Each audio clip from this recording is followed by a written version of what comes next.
to Island Tea with your faves. Keep it locked in with us for your daily dose of hot tea only on Win Media 98.9.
Good morning, good morning, good morning.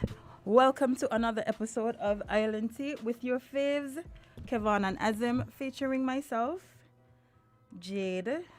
And it is Friday, finally Friday. It is the 11th of February already.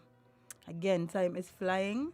Just like that, another week is over. We are heading into this wonderful weekend. Cannot wait. I know a lot of you cannot wait as well.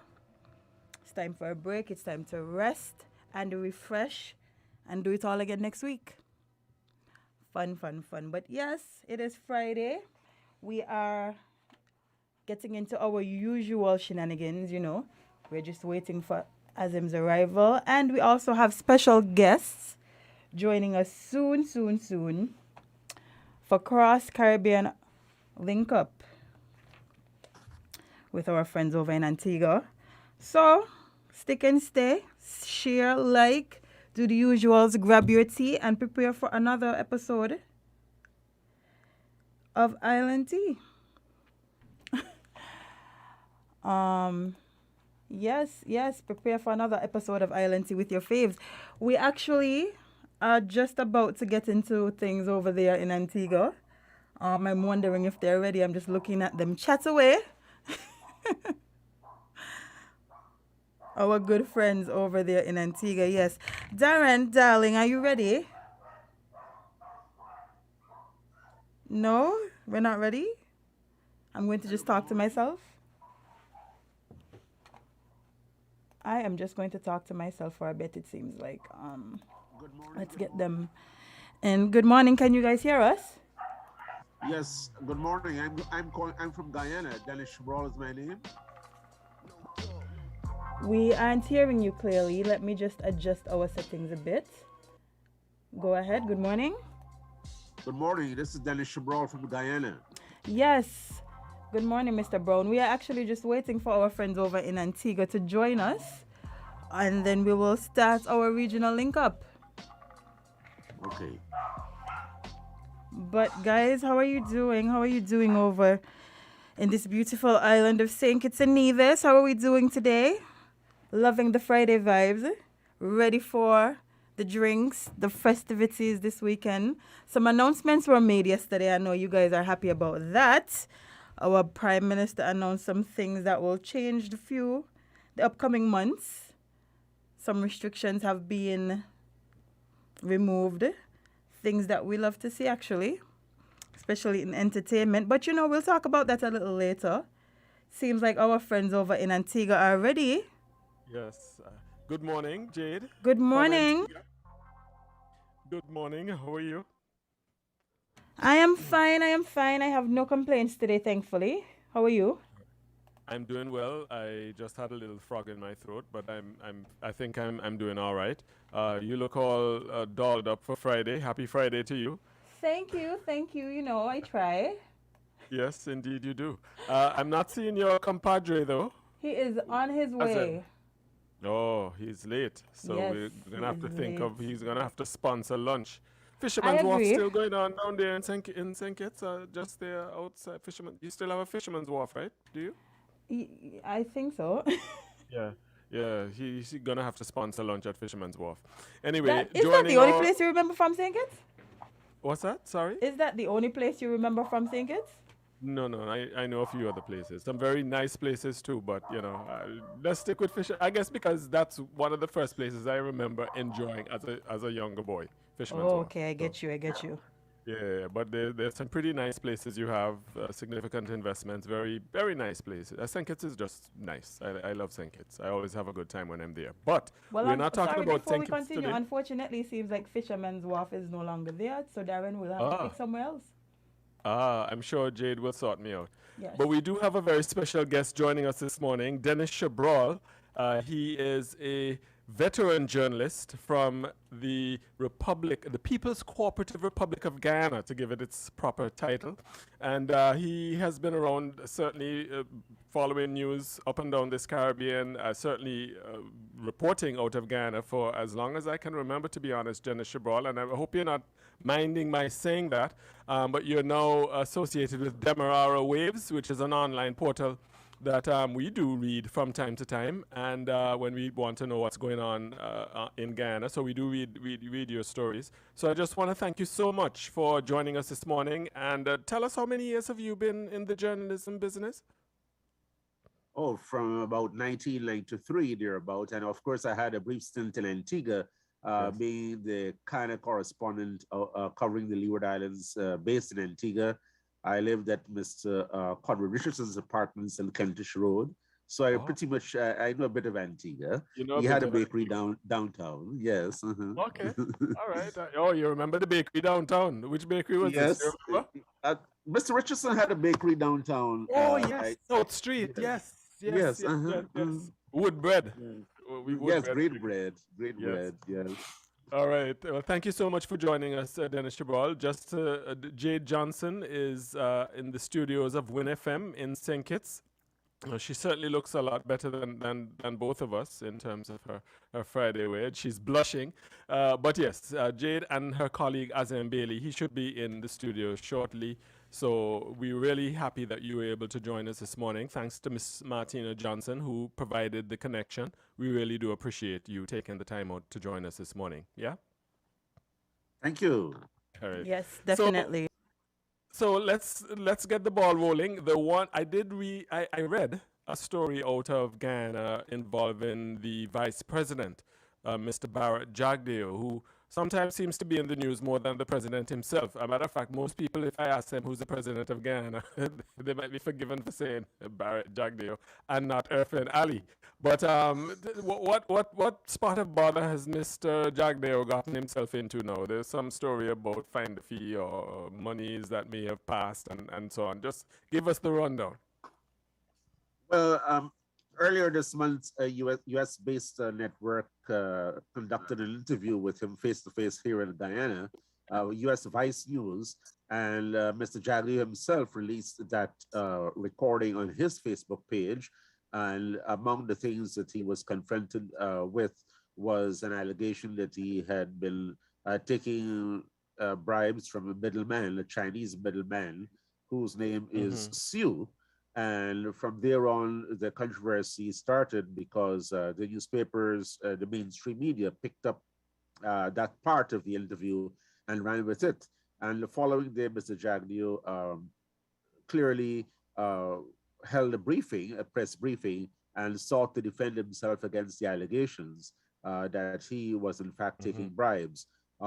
One does not know clearly whether he tried to preempt anything by releasing the video himself on his Facebook page, or he just wanted to lay bare what the interview was all about and therefore come out and deal with it frontally. We are yet to see the end of this because US Vice News has not yet finished its final report. We don't know if they have conducted other recordings with other people, perhaps people who may have offered inducements to someone. And we don't know if, genuinely speaking, that Mr. Jagdeo's name was in fact used as a conduit or as a means of getting any deals, because anyone can use anyone's name to say anything as part of a deal-making process. But at the end of the day, his name is being called.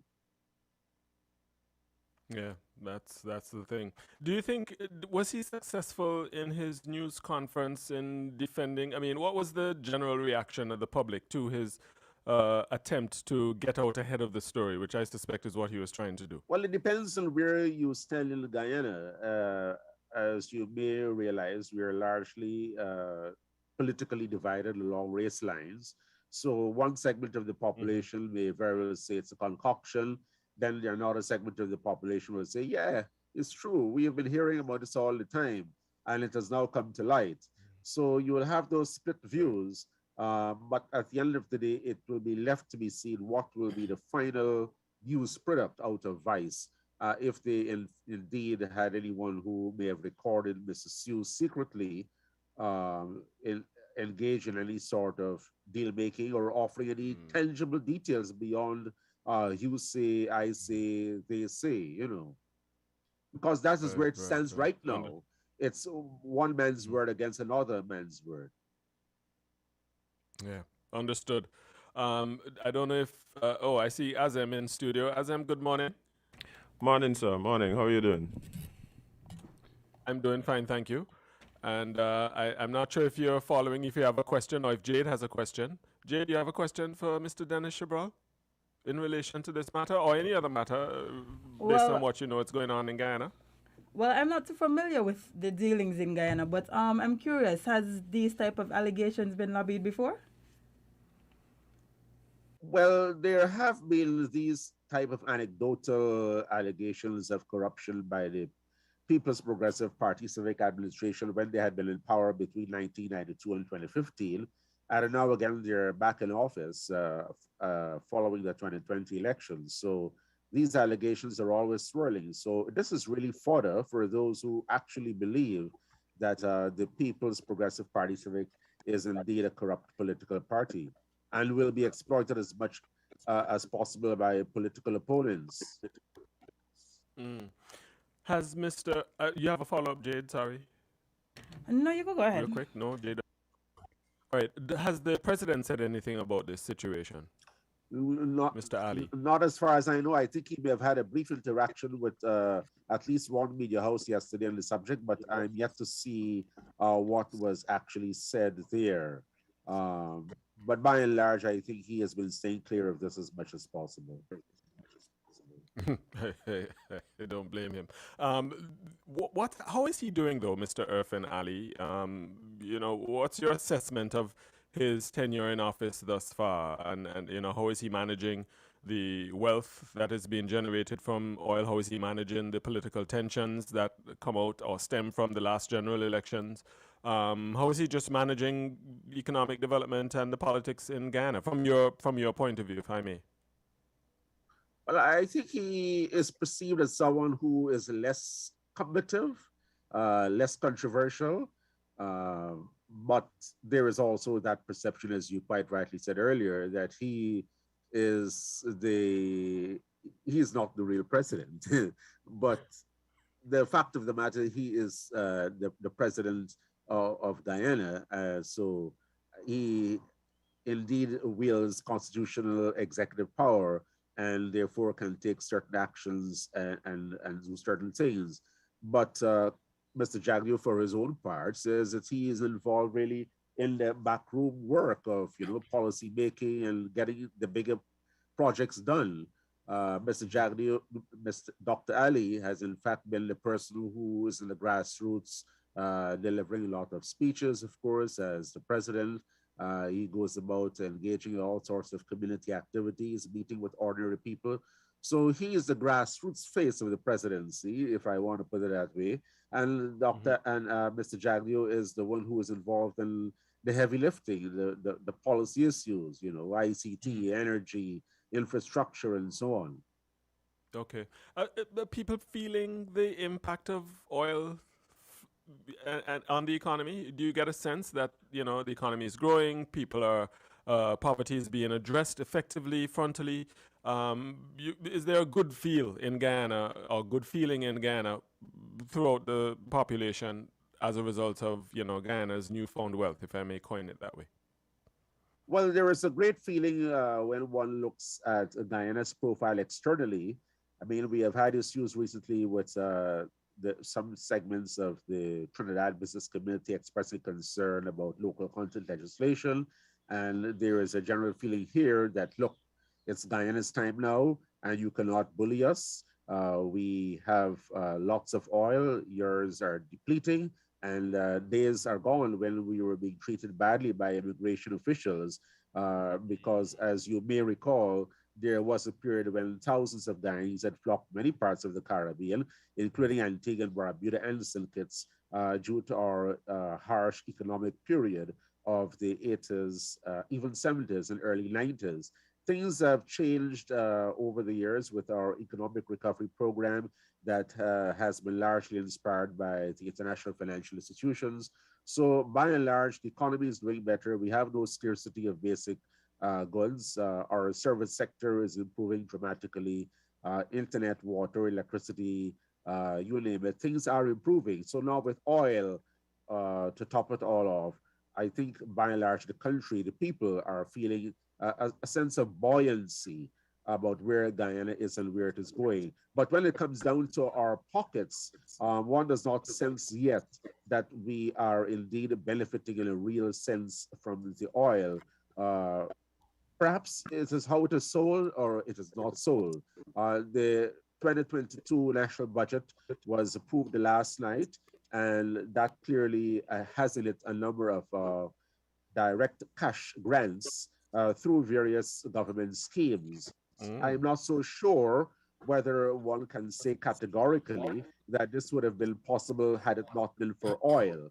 But there are various schemes that are being used to deliver various types of government-led programs, whether in small business, entrepreneurial development, dealing with the whole question of increased cost of living to some extent, and some other initiatives. So if you're saying that salaries have not been increased by a particular percentage, then no, that is not the case. If we're saying that we no longer have income tax, that is not the case. But the threshold has increased, but clearly one would have expected more as far as the income tax ceiling is concerned. I think the business sector appears to be largely satisfied with what they have gotten in their deliberations with the government during the pre-budget process. Okay. Azem, you have a question for our esteemed colleague in Ghana? Yes, good morning. You mentioned it earlier, and it's one of the things that I find very interesting about Guyana, which is the political tribalism that seems to be sparked on mainly, by racial along racial lines. Um, is there a way where we can see um, some of that tension easing? And if so, what would be the way forward? The reason I'm so curious about this is because I find Guyana to be a bit unique in this sense when we start speaking about Caribbean politics. So is there a way forward in your view, or one that has been discussed where we could see that possibly changing a bit? Well, this is purely my view, and it is largely based on our history. There has to be a coming together of the two major political parties. Following the split of the People's Progressive Party in the 1950s, we had seen the country until now, of course, split along race lines, with the Burnham faction of the PUP evolving into the People's National Congress, largely Afro-Guyanese based, and the People's Progressive Party, as it is still known until today, largely supported by East Indians. Now, as generations go and come, we have new generations. Then we're seeing there is a slight shift as far as the racial polarization is concerned. But one cannot deny the fact that it's still a significant problem in Guyana and can only be resolved if the two major parties were to agree to some form of power sharing, or they were to agree to some sort of reunification. And in the reunification of the two major parties will come some sort of racial healing. Beyond that, it is really hard to say how this can be resolved. At the same time, I let you know, as someone who, as I said earlier, has worked in a number of countries and have covered elections in a number of countries, uh, you still see the split in countries like Antigua and Barbuda. You're either red or you're blue. And there is where the split goes. The only difference you have there in a country like Antigua and Barbuda and St. Kitts is that, largely speaking, the majority of the population is Afro-Caribbean. But at the Right. end of the day, you still have a wedge there. You're either red or you're blue. You're either Labour or you're UPP. And there goes the issue. For Guyana, you're either PP or you're either PNC, or as they call themselves now, APNU plus Alliance for Change. Where that leaves the country, it leaves us at a great disadvantage, because if we cannot unite around common issues, common threads, then we'll have external exploitation by people who have bigger bucks and lots more global influence. Right. Right. Wow, that's quite a mouthful, and I have a hunch that you're right, Dennis Shabral. Let me ask you, the Prime Minister of Ghana, you usually have a Prime Minister who actually deals with the day-to-day running of government. Now, you did mention Mr. Jagdeo dealing with the heavy lifting as far as policy creation and implementation. But who is the Prime Minister, by the way? I'm not even sure I know, which is quite a shame, actually. Who's your Prime Minister? The Prime Minister is a retired brigadier of the Guyana Defense Force, Mr. Mark Phillips. Oh, Mark. Oh, yes, I think I've heard that name. But I guess, Mr. Jagdeo has a way of sucking all the oxygen out the room. I really do tend to hear more about him than Mr. Phillips. But is he seen as an effective pair of hands, Mark Phillips? Well, he has a number of key portfolios that he is dealing with, such as information technology and electricity. Um, Hmm. and to some extent, I think he plays a role in influencing some national security policies, having been himself a former chief of staff of the Guyana Defense Force. But Right. we do not hear a lot about him on a day-to-day basis, except if there is a sitting of the National Assembly or he has to go out and address a public function. But no, that has not been the case. Okay, so you would say he's low profile. Yeah, I would say he's low profile, and similarly, that was the case with Mr. Moses Nagamutu under the previous administration, Yeah. where the prime minister was largely low profile, and the people, the person then actually who carried a lot of the public profile was the then Minister of State, Mr. Joseph Harmon. Okay. All right. Any follow-up, Jade? Question for Mr. Shabral as we look to wrap up in a few minutes? I remember after the election, there was a lot of tension in Guyana. Do you think that that's still the climate currently? If I still think what? After the last elections in Guyana, there was a lot of tension. Do you still that is still? Do you feel like that is still the climate? Oh no, that is not the climate anymore. And in fact, comparatively speaking, though there was a dragged out process for about 5 months before the election results were declared, I would say that this has been one of our most peaceful periods of transition between governments at an election process. Okay, that's good. Happy to hear that. Follow-up, Jade? Are you good? No, I'm not from me. Okay. I want to ask you, Mr. Shabral, what is the current situation as it relates to COVID and the stage that the pandemic is, or the phase of the pandemic in Guyana? Oh, well, only last night, the president of Guyana, Dr. Irfan Ali, announced that sometime today, the government is likely to announce the ending of the curfew altogether. So we'll no longer have a curfew of any duration. And he says that this will now be left much to the enforcement of other measures such as, voluntary sanitization, social distancing, and so on, left up to more largely personal responsibility rather than enforcement. And I might say that even when we had the curfew, the enforcement was very limited for a number of reasons. So you can go to what we call in Guyana, and I suspect similarly in many parts of the Caribbean, a corner shop where people drink beers and they eat fish or chicken or whatever, and it's right in the police district, and nothing happened.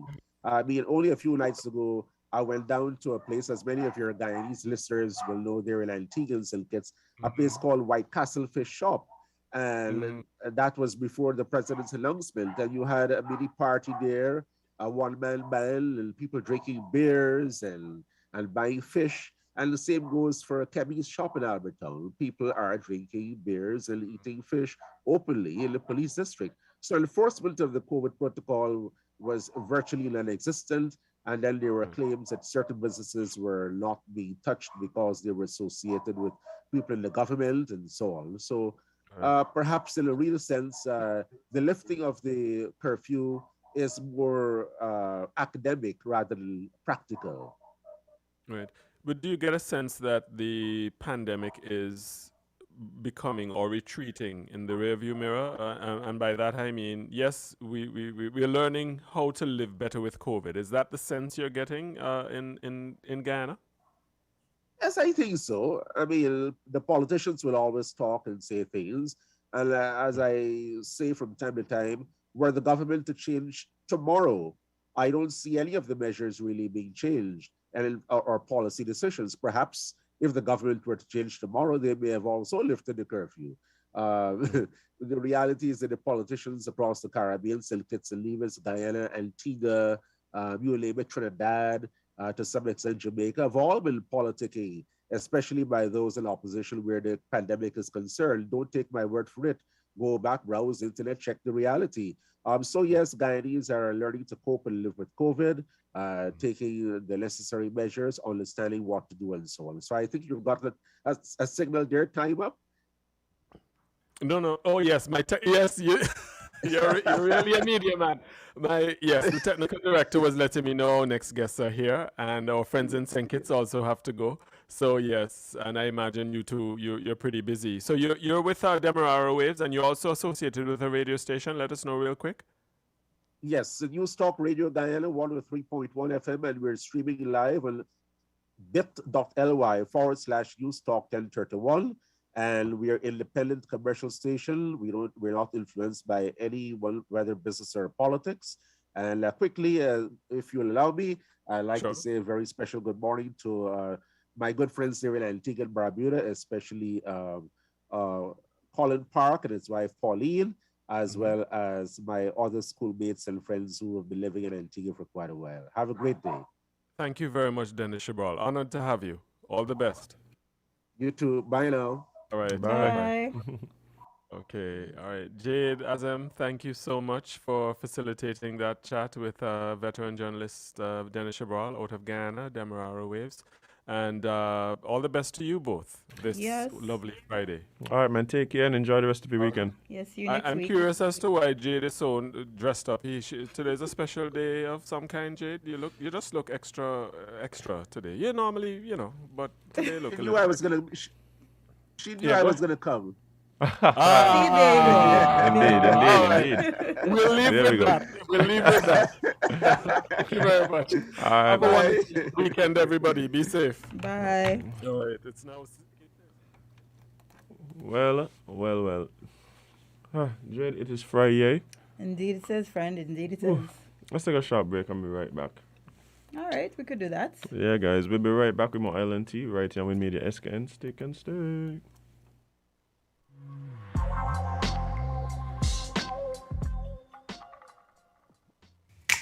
Maybe it's the way the brilliant gold liquid reflects our sunshine, or how the bright blue of its label mirrors the clear Caribbean skies overhead. Maybe it's the fresh, crisp taste of this beastly cold beer on a scorching hot day. Maybe it's even the way it brings us all together. But one thing is for sure, Carib is very much a part of who we are wherever we're from in the Caribbean. Carib. It's the way we play. Drink responsibly. Horswood's Building and Nevis Centers continues to make your lawn and gardening easy. Go to Horswood's Building and Nevis Center now and get 25% off store-wide on the entire lawn and garden equipment. Yes, for the months of February and March, Horswood's Building Center and Nevis Center is making improving your lawn and garden easy with 25% off garden supplies, garden equipment, garden accessories, including weed eaters, lawnmowers, and much more. Get 25% off all lawn and garden items happening now at Horswood's Building Center in St. Kitts and Nevis. Horswood's Building and Nevis Centers, making home improvement easy. Terms and conditions apply. See store for details.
Good morning, guys. Welcome back to Island Tea right here on Win Media SKN on Friday. I wonder if it's still raining. It was raining when I was coming in. It looked like it is, honestly. Yeah. I never agree at the rain. Let the rain fall. People be And cussing the the rain, but Cussing the rain. As No. why every night my water getting turned off? Y'all please let the rain fall. Please. that's what going on? Yeah. Wow. You can't go try use water at my house after a certain time. Hey, big up the people in care one time. Hopefully you had water this morning, bye. Boy. Well, Witty saying the rain stopped, but I don't know where on the island she is actually. Yeah, I think it looks like it's still raining over by us. Okay. But yeah, man, let the rain fall, man. Love it. Yeah, we got people in Canberra. Hopefully Post they had y'all water good. this morning. Listen, fill up the cisterns, put out the buckets. They're working on that there? If we're working on that. They're working on the current situation? I know they had been working on it. I wonder what we'll take an update on that. Yeah, I don't know how that's going, but I know they did have a plan. They did have a plan. So is the plan being executed? Is the question. Hopefully it is. It's essentially in tongue, so who knows? Okay. But yeah, guys, it's tea time. Oh wow, that was short and sweet. Yes, I. So let's go with the COVID report. As of Thursday, 10th February, we've had 3 confirmed cases in the last 24 hours and 40 recovered cases. Boom, bam. Yeah. Boom, bam. Which brings our total number of active cases to just 122. Love it. Yeah, we're getting there. Yeah, man.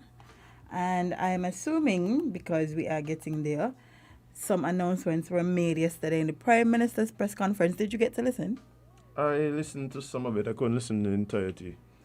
Listen to it in its entirety. Okay. Well, our dear Prime Minister.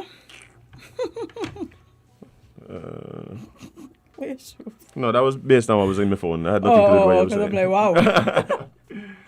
You didn't even let me finish. Big up Timo. So, he has announced that relaxed restrictions on mass events effective from February 12th, which is tomorrow, on the advice of health experts and the National Task Force, the Cabinet has just today, February 10th, which was yesterday, approved the recommendation to relax restrictions on mass events that affect entertainment and the sporting communities. And we shall do so as of this Saturday, February 12th. In other words, we have removed restrictions on mass events related or being organized by the entertainment and sporting communities as of Saturday the 12th. We urge everyone to be responsible and, of course, to comply with any direction of the police. Okay. Yeah. You still have to apply to have events. And based on the approval, then you can go forward. Yeah. Love to see it. Which I was anticipating this, especially since Music Festival has already announced their date. I think we have to start relaxing some stuff, and we can't just wait until the day before Music Festival to be like, yeah, go ahead. You have to ease back into it. Yeah, I'm not easing by, but why not? Because I don't see about 10 flyers. I said, wow.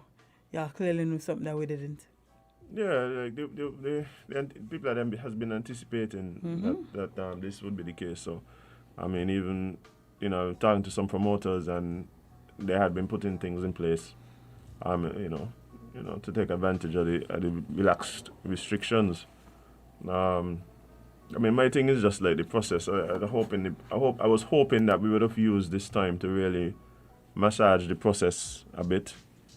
To get some stuff out of the way that needed to be fixed even prior to COVID.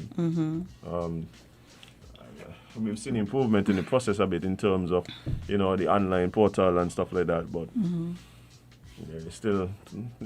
me, there's still work to be done on that front. That's true. But hopefully, for one of the big ones is bands, and our bands were having problems playing. People were getting pushback if they wanted to have bands on the events and stuff like that. So hopefully that's all done away with, and we could see the bands back out and performing again. Definitely. And not only that too, I mean, some of the nightlife at the restaurants had to be a little toned down. They were capped with limits and all on other things. So hopefully in this what is happening with my stomach? Can you hear it? No, I didn't just now. My God. Yeah. But yeah, hopefully some of these caps would be removed, and or maybe they will stick to the 80%. I don't know. Yeah, from my understanding, it seems as though they may be lifting the limits, but Okay. I don't know. I really I guess don't we'll know. have to see. To be honest, I've been loving the videos traffic on Friday nights, but As in, where does be going on a Friday night? nobody goes anywhere. That is the good thing. Where was this? Where was somewhere? You I just was behave driving. like you just go. See, I don't understand you. No, but I move around. I might not go to like some bar or event and thing, but I move around. Social butterfly you are. But no, as up to I think it might have been Tuesday evening. I was driving around with some guys and I was like, bye, so the place just look in the evening, bye. I said, but now we're there to go. Exactly. Things slow. There's Things literally slow. nowhere there to be. Yeah. But let's jump into some other news. So, Education Minister says construction of Bastia High School will not pose a threat to Bastia Aquifer. Minister of Education, the Honorable Jonel Powell, is shutting down claims that the construction of the new Bastia High School would pose an environmental threat to the Bastia Aquifer. Persons who have been trying to muddy the water have been spreading a lot of misinformation as it relates to the Bastia Aquifer and the construction of the new Bastia High School. And so again, I dispel the misinformation that detractors have been very irresponsibly putting out there, said the Education Minister in an interview with WinFM on Wednesday, February 9th. He added the concerns that were being raised were more in relation to the water table, which is located at the Royal Bastia National Valley, which is that area to the east of the Kim Collins Highway, where we are not building the Bastia High School. We are building it further west, closer to town, where it does not in any way affect the water table and our water supply in Bastia, Minister Powell continued. While Minister Powell stopped short of providing a specific date of the start of construction and the estimated cost, he revealed that plans are progressing smoothly for the new Bastia High School. We are now finalizing the insurance policies that were necessary to start construction, and we have representatives of the management company here on island. And we look forward to swiftly signing off on the insurance policy and starting construction in the very near future. In May 2019, during the Ministry of Education's presented Community Forum on the construction of the new Bastia High School, Director of Public Works Cromwell Williams said the construction does not pose a threat or danger to the potable water supply. Good news. I suppose. I don't mind Bastia being moved for personal reasons. You don't mind Bastia? Oh, okay.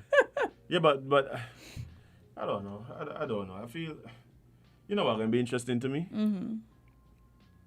What happens with the old Bastia High School property?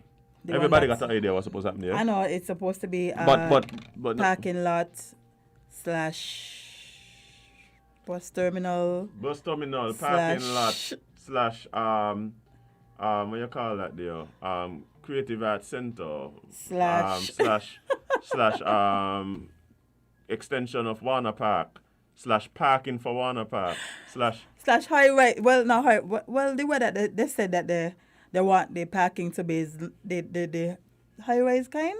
They could, they have levels. Well, yeah, that's there. That's. Yeah. But my thing is this, like, how... It can't be all of that. But no, but not only that. Like, why is it okay for all these things to go there except a school? Oh. You see what I'm saying? Like, Yeah. like I just waiting to see, to me, any option other than abandon it. Yeah. It's just kind of like, well, Especially since the reason given was because it was contaminated and children was getting sick. I am in no way questioning that. I'm not who the people is testing me. No, but the thing is, I would have known children who was going there, and I would have seen something was happening. I know several children who had physical manifestations of something. They take them out of the school, and they gone. They go back to school, they happen again. So I was just like, okay. So you're saying it's better for the adults to get sick than the kids? That's not what I am saying. Somebody might be saying that, but that's not what I'm saying. Because that's what it sounds like to me. If you remove a school because of an issue that is causing humans to be sick, then why would you put humans there in any capacity? My thing is, even if you have to do something to make it safe, well, you couldn't do whatever it was to make it safe and then put back to school. Yeah. No, no. The other thing Turn that's it into a museum. but oh yeah, that's one of them too. That's one of them. You want a museum, put government buildings up there to expand town, all kind of things, all kind of things. But then that don't make no sense, because again, if the reason it was, If you had to abandon it, yeah, you then can put back people there. Like, that don't make sense. Again, to me. maybe you could, I'm not saying you can't put back people there. What I'm saying is, I would hope that there would have to be some sort of work done to prepare it for whatever it is going to go there. But then if that happened, but then you could have prepared. prepared. You could have prepared. I think what really happened is just simple. This topic became so politicized that everything. Everybody's hands were tied across the board. It became so politicized. Yeah. So that is all. That's all that happened in this real situation. As a matter of fact, I'm kind of curious as to see what we do in terms of selecting children to go to one school or the next. Because now we still have two high schools in Bastille, right? What do you mean? You have Washi, Washi, you have BHS. As it stands now, you're not really chosen to go to one. I think they still randomize it, right? I think they randomize it, right? So you're gonna do that still. So even though the school is moving further east, is it still going to be like? Yeah, why not?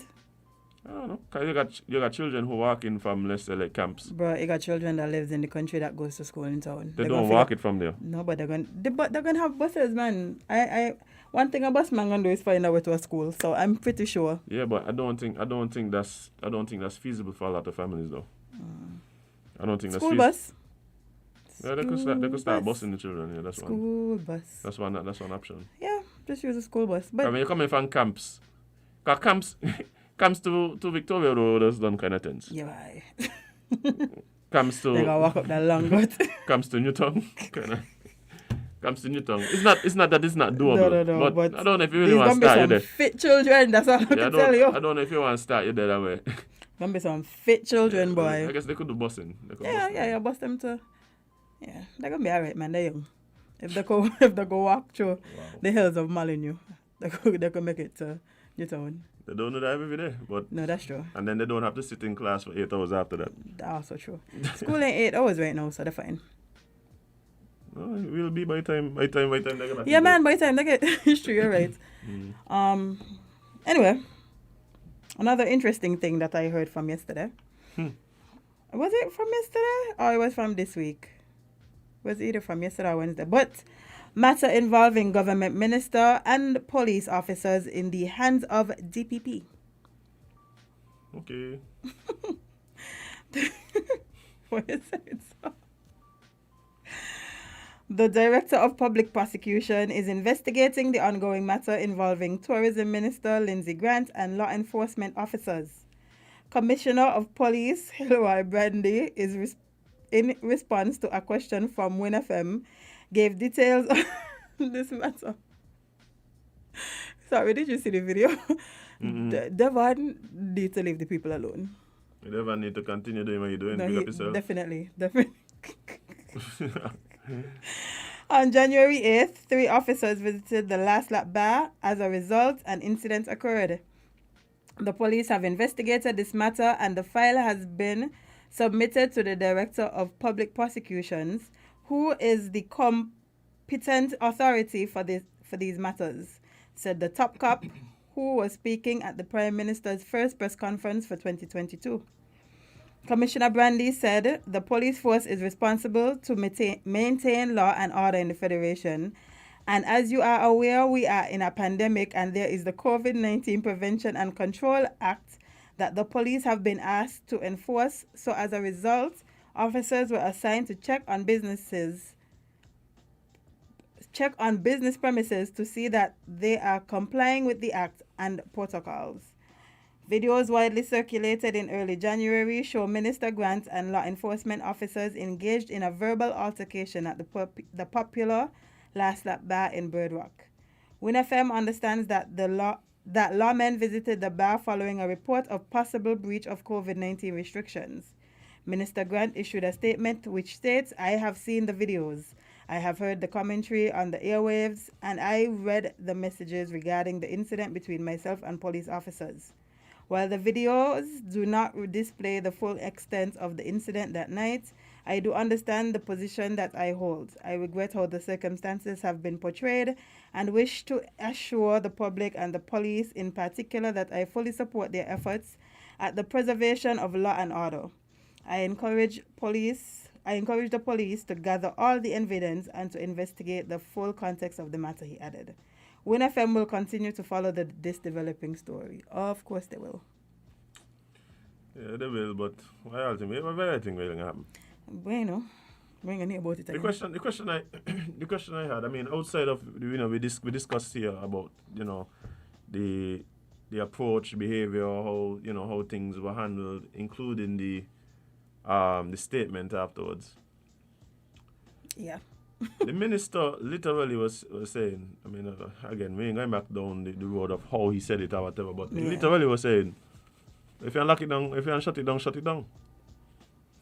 I'm still trying to figure out, did they shut it down or they didn't shut it down? Because to me, at that point, if you're going to shut it down, just shut it down. Like, yeah, if all of this happening, the minister was right on that point here. Yeah, the minister was if like, all of this happening, just you come was up right here to enforce. Just enforce. The minister was right on that from that perspective. It doesn't look like he got shut down. To me, that is what needs to be investigated. Yeah. To me, they need to investigate that. Because the minister literally was saying, I mean, again, we ain't going back down how we say it and none of that thing. Yeah. And whatever transpired before or after. So my thing is, what exactly is being investigated? Till now I can't understand you. Or maybe they're just investigating the incident and seeing what, if anything, needs to be done about it. Which, if that is the approach, even at this point, then nothing gonna happen. No. Because my question was, well, did they shut it down? All reports seem to have said no. No. So my question was, well, why not?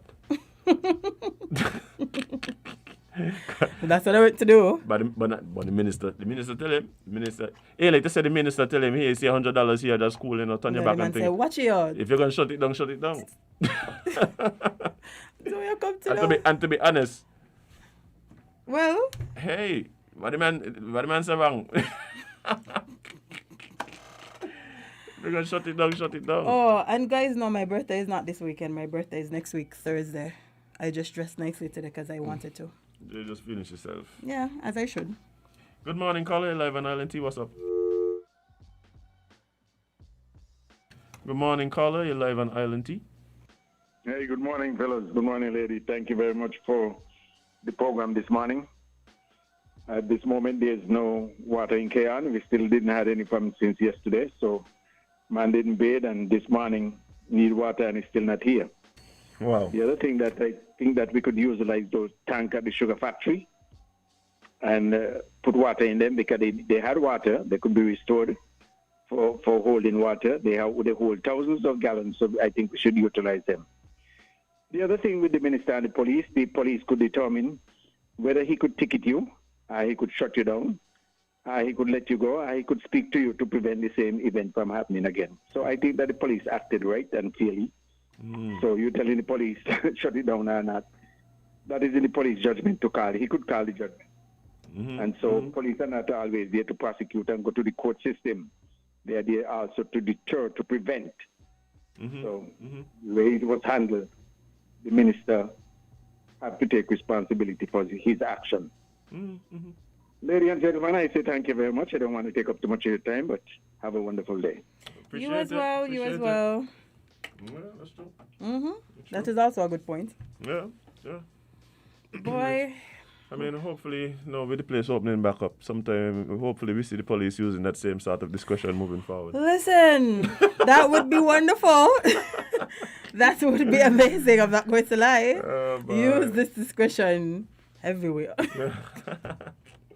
Because, boy, we know how they were behaving before this last shutdown. Right, before this last shutdown, before COVID. Fair point. Before COVID, are you talking about? Yeah. Remember, you could fight in a supermarket But you can't fight at an event. No, because the no. events- You can't fight nowhere in the surrounding areas. Or the event will be shut down. Yeah. Anyway, I'm so glad the fighting thing seemed like it died down a bit. Yeah, man, I don't see people fighting at events no more. Watch here. As a matter of fact, what been going on, Jade, lately, it's almost like, and this was even going on before COVID. You see, as though when you're out and you hear fighting, it's almost like you started to assume it was women. You've seen that too? Like, it seems as though a lot of fights was happening was between women. What was going on with that, though? I don't know. Y'all had a meeting or something? What? I was not involved. The woman had a meeting about that. No, sorry, I was not involved. So hopefully, We don't fight. Hopefully. What? Yes. Oh, yes, they do. I don't fight. Okay. I'm not a fighter Yeah. anymore. Good. I like how you I'm honest with myself. I like how you put that out there because we have discussed several of your fights here before. Yes, that's why I said anymore. Oh man, let's see what's happening on the phone lines. Good morning, caller 11 LNT. Good morning, folks. Good morning. I think the main question with the grant issue is, did he get preferential treatment because of his position? Right? And if that is so, is it appropriate? The mere fact that the Commissioner of Police sent the report over to the DPP, it's either a case of passing a hot potato around, or there must have been something that he saw that thought some kind of prosecution was necessary. The thing is, the police can charge people, and you know, if it had happened to an ordinary person, it probably would have been charged. Okay, and that is the question. And don't you think the Prime Minister knew that the file had been passed over to the DPP? Why would he then call on Mr. Brandy to give an update? Right? This goes beyond, I think, the regular police stuff, in that it involves the minister. And like I said, the question is, should he get preferential treatment? Is he above the law? Shouldn't the law be there for everybody? With regards to Bastille High School, the problem I think with that is that it seems as if we're heading back to the old days when people used to want to send their kids to Bastille, to the then Bastille High School, because they thought it delivered a superior education. Okay? We've come a long way from that, where it really doesn't matter which school you go to now. The standards and quality is pretty much the same. Okay? But if you're going to build a state-of-the-art Bastille High School, especially in the area of East Bastille, because we know the environs of that, not just the environmental thing in terms of its proximity to the well field of the aquifer. And you know what water does, it finds its way. But in terms of where a lot of more affluent people are located, what message is that sending?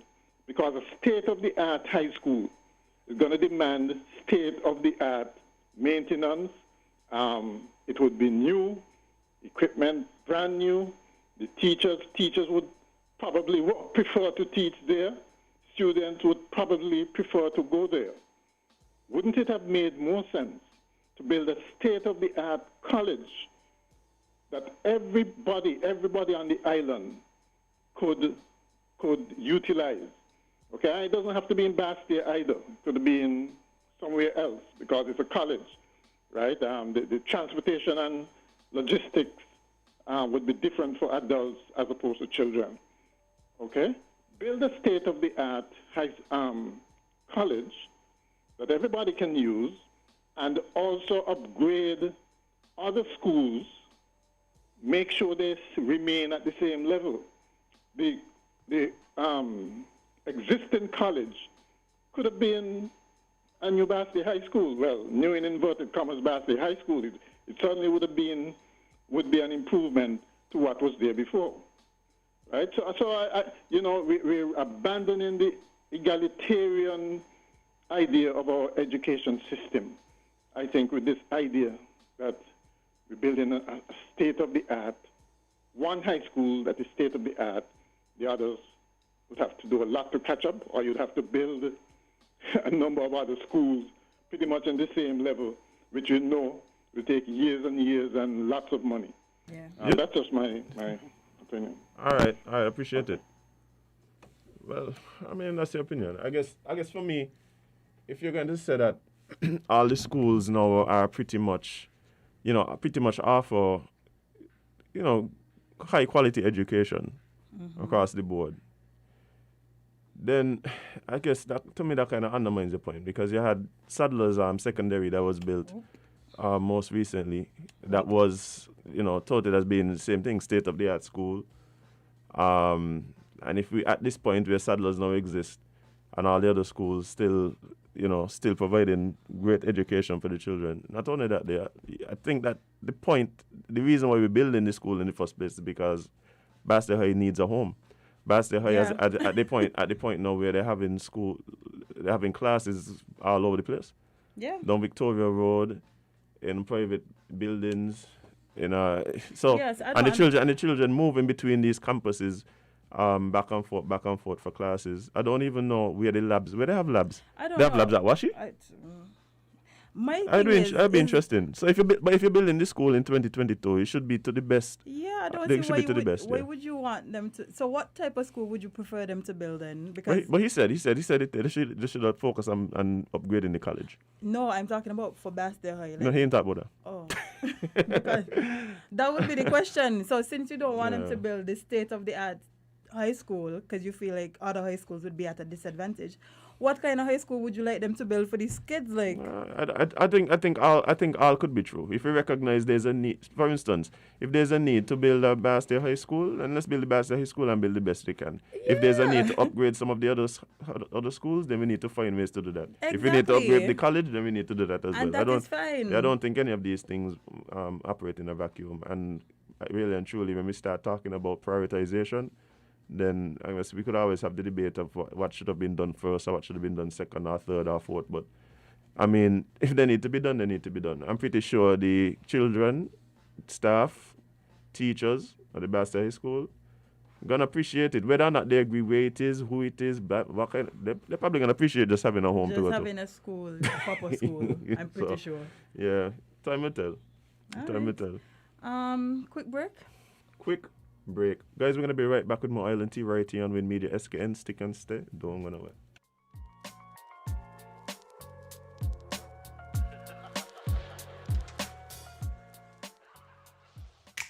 Maybe it's the way the brilliant gold liquid reflects our sunshine, or how the bright blue of its label mirrors the clear Caribbean skies overhead.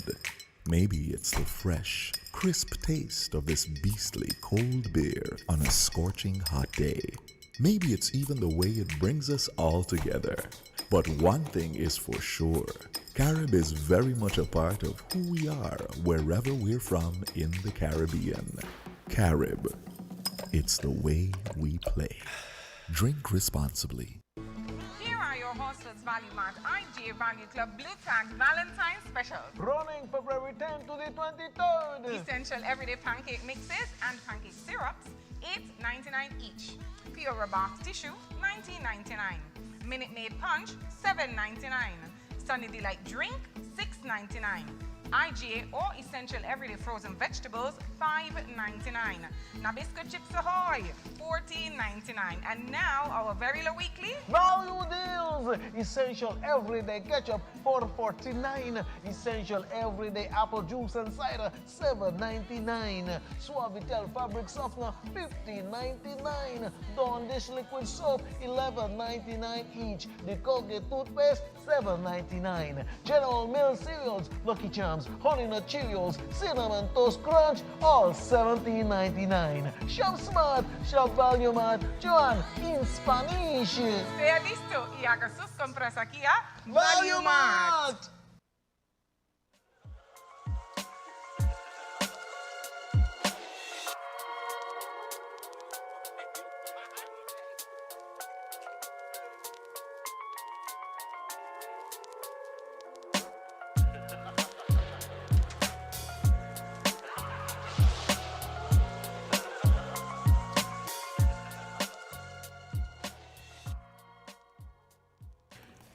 Welcome back to Island Tea, guys. It's Friday, right here in Win FM Studios, and things are going across the world. And they need to cut it out. They need to cut it out, okay? That's not. Okay, well, let's tell the people what we're talking about, Jade. So yesterday I was scrolling on minding my business as usual, and I came across this video of Russian President Vladimir Putin. And he was on a horse? No, he was not. Oh, it was not one of those. Okay. No. Can he like to take off his shirt and ride horses? No. He was talking that big talk. Oh. That big war talk. Oh, he's putting his nukes on the table. Listen, let me read y'all this article. So, Russian President Vladimir Putin warns Europe will be dragged into military conflict if Ukraine joins NATO. NATO. What does NATO stand for? Yeah, I was to look it up yesterday, but I forgot. I know what it is, and as a matter of fact, I think NATO is one of the problems why we're in this position. But to continue, I'll speak. Well, that's what Vladimir said. So, cross-continental diplomacy has been taking place on Monday, with Putin and Macron meeting in Moscow and the German and U.S. leaders meeting in the White House. The Russian President Vladimir Putin has warned European countries will be drawn into military... Well, I feel like I'm reading over the same sentence. I don't know. Okay. European countries will be drawn into military conflict if Ukraine joins NATO, following a meeting with French President Emmanuel Macron. Yo. That man said Macron over there go see what he could if he could reason with Vlad. Vlad said, nah, we haven't done. The Russian leader also warned there would be no winners from the ongoing crisis after meeting with his French counterpart at the Kremlin for talks he described as useful, substantive, and businesslike. Watch it, right? Let me ask you a question. You think we're gonna get to a point where we see all out warfare in the Ukraine? We might. I think so. I don't think Vlad even want to go to war. To be but honest. that's what he said. He didn't say. He literally said, right? Hey, me really trying to do this, but you can kind of see where I'm coming from. Like, my military and my nukes kind of bigger than yours. Y'all ain't really ready for this war. Y'all just have to relax. No, we all could relax. Everybody need to relax, but the truth is Vlad need to cool. Yes, he does. What going on, right? Okay. He ain't want Ukraine join NATO. Mm-hmm. The man said he literally would go to war with weapons of mass destruction over this decision as him. Yeah, but at the same time, right? At the same time. Yeah, that's crazy. But at the same time, it's like we have to look at NATO itself. Like, this is what happened, and this is the same point I've been making as it relates to when there's crises and governments respond, and then when the crises are averted or dealt with, then nobody does ever go back to how it was before. Yeah. Like, NATO was supposed to be there to help deal with the Soviet Union, right? Yeah, the Soviet Union don't exist no more. Why NATO exists? You create this thing. You create this thing to deal with a specific threat. Mm-hmm. The threat is averted, and you just keep the thing there. Yeah. Yeah. So by extension, you know what happens? You know who becomes in your enemy? Russia. You alienate Russia. Mm-hmm. Right? You alienate Russia. You also alienate those states that are now independent, that were a part of the Soviet Union. Mm-hmm. So what happens is, as Russia starts seeing, this country and that country that used to be part of the Soviet Union playing nice with NATO and started to join NATO. Yeah, they're watching them a little sideways, like. What needed to happen? You dealt with the threat of the Soviet Union. Mm-hmm. The tool that you put in place to deal with that threat needed to be disbanded. And then, if you identify what is needed in the region at the time and create create whatever response is necessary to deal with the situation at the time. Yeah, So something needed to be put in place to include those former Soviet Union states, including Russia if they wanted to be a part of it. but you probably would have been like, nah, I'm good. Yeah, At least but still, extend the olive branch. right? And so you can't then. So in other words, the tone surrounding the institution, NATO, and all these things, it changes. Yeah. It changes. And that's why Because- Vladimir feels the way he feels. Because Vladimir just looking well, for power. for other reasons. Because And the thing is, Vlad already doing what he doing. He already annexed Crimea, right? Right now in Ukraine, there's Russian-funded separatist troops fighting war for years now. Mm-hmm. So what happens? So Jackie's asking, why is he going into Ukraine? No, I think that there's several reasons for this, right? And I think part of it is the feeling of not only Vladimir but a lot of Russian people that those lands and those territories and the people in those territories are in fact Russian. That's what's going on there. Yep. They feel that they are in fact Russian. Right? So it's and he said it several times. He said it several times. Those are our brothers and sisters. We're all one people. Like he said it several times. Listen, I just think he trying to prove a point as well and show that He flexing. yeah. How do you go from just a regular meeting to telling people, yeah, I got my nukes, eh? And if things get serious, it's all of us gonna die. The man literally said, as mutually assured destruction, Yeah. everybody gonna die. Yeah. To be honest, I think they need to call his bluff, you know. Yeah, I think they need to call You his think bluff. so? Yeah. You think him about it? He's already fighting in the. That's my whole issue, you know. The man already fighting. The man already supplying separatist troops. He already annexed one part. Like, what you think your threat's gonna do now? Is it that you think that he's not capable? No, he's definitely capable, but I just don't feel like the other side would willingly want to. So at some point you have to draw the line. At some point you're gonna have to draw the line. But you really feel like the UK and America would put people in danger in that way by Jade, calling his bluff? The war is already happening. So basically, just do it. What happening is Vlad already getting what he want. Yeah. Vlad already getting what he want. This is just to more assure that this is just a threat to assure them like, hey, I really don't want to see NATO strengthened. That's really what it's come down to. Yeah, because he said it. He literally said it. The reason for this going forward is if the Ukraine joins. So what I gotta do with Russia? It's a good question. Yeah, but I just answered the question. The question is that he feel that Ukraine and the people of Ukraine are Russian. And they belong to him. So Ukraine in a toxic relationship with Russia? Pretty much. Damn. And you have people that, again, you have separatist troops. You have separatist Somebody said stop playing. Don't let them do that. I say I don't believe the UK and America would do this. I do not believe they would call his bluff. Jay, they have to call his bluff. But they won't. I don't feel like they will. I do not feel like they will, honestly.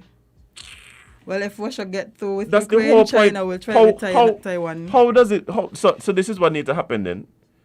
So all we are doing, right, is if we refuse to act in this case, is we basically saying to everybody, look, if you want to be a world power, it's not so much about your economic policies. It's not so much about trade relations with other countries. Oh, no. It's not about your resources, except the one resource. Weapons of mass destruction. Weapons of mass destruction. Then you get anything you want. China can come, China can That's why somebody said China will try it with Taiwan, because you know how that thing set up. Jade. This is Yeah. Please don't go to war. That's how we ask. Like, just please. We done going through enough. the problem I'm having is that there are all these other wars going on. People here worrying about the war that might be. and ignoring the wars that are. That is true. It's just ridiculous. You That got is people, true. Somalia having a war right now? Somalia and Ethiopia over there. Don't matter talk about the war in Yemen that America don't want to see him to stop for whatever reason. Because Obama administration went in and started. Then here comes Trump ramping up the thing. well, you know Trump like a good war. Biden decided that he can stop it. The other day they make an announcement saying that they actually might ramp up operations over there. All it is a genocide. It is just genocide. But you know, a lot of these big countries, right? Especially when your approval ratings seem not to be the best thing for you to do is go to war. Yeah, because it galvanizes the truth. Oh, you better believe it. Patriotism goes up. One thing Americans love is a good war, you know? Well, I wouldn't even say that, but what happened is the war is good business for a lot of people. Yeah. Yeah. Definitely. Right? Like the war in Yemen is just because they want to be friendly with Saudi Arabia. That's really what it is. So where they go to war for this? There's a lot of different reasons. So none of them could exclude a war? Like there's no reason for a war not to happen? The answer to most of these problems is always war. Loss of life and mass casualty. Because violence is effective. Okay, but there are other effective methods. Yeah, there is. So like we can. But violence is effective. It's been proven. It's been proven. Yeah, but. I'm not advocating for it, but that is the reality. No, you're right. One thing people love is a good war. Violence is effective. that's really what it comes down to. Yikes. Anyway, you want to take some calls? Sure. Callers. Make it short so we could jump into something else if we ever get. Oh, there we go. Good morning, caller. Oh, lost a caller. Please feel free to call back. Yes. But geopolitics is just ridiculous right now. Like something about 50-something wars being fought right now across the world. But anyway, good morning, caller. You're live on Island T. What's up? Good morning. Morning. NATO means North American Treaty Organization. Thank you. NATO, North American Treaty Organization. I think it was founded in 1949 after the Second World War, which ended in 45. It was set up to help to defend North America and Europe from any other possibilities like how the German wanted expanding in Europe. But if you know anything about European history, the Russians are always aggressive. They always want to take over people's territory. Finland was part of the empire at one time, and they only became independent just over 100 years ago. You see, Ukraine, prior to them being part of the Soviet Union, they were under domination by Russia also, and it's supposed to, the British used to fight the Russians in Crimea for a long time until they had an imbalance in terms of casualties, so they had withdrawn.